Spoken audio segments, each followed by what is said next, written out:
What I can tell you, I have a narrative that I can provide to you on the raid itself, on the bin Laden compound in Pakistan. On orders of the President, a small U.S. team assaulted a secure compound in an affluent suburb of Islamabad to capture or kill Osama bin Laden.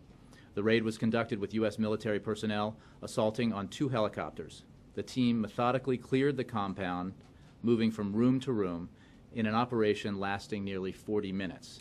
They were engaged in a firefight throughout the operation, and Osama bin Laden was killed by the assaulting force. In addition to the bin Laden family, 2 other families resided in the compound.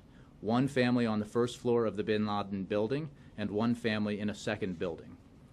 One team began the operation on the first floor of the bin Laden house and worked their way to the 3rd floor. A second team cleared the separate building.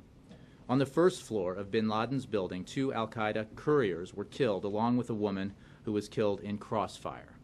Bin Laden and his family were found on the 2nd and 3rd floor of the building. There was concern that bin Laden would oppose the capture operation, and indeed he did resist. In the room with bin Laden, bin Laden's wife, rushed the U.S. assaulter and was shot in the leg but not killed.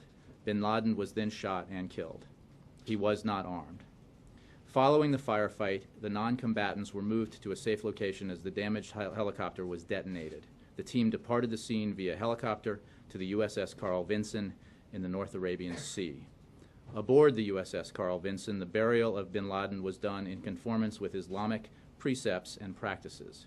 The deceased's body was washed and then placed in a white sheet. The body was placed in a weighted bag. A military officer read prepared religious remarks, which were translated into Arabic by a native speaker. After the words were complete, the body was placed on a prepared flat board, tipped up, and the deceased body eased into the sea.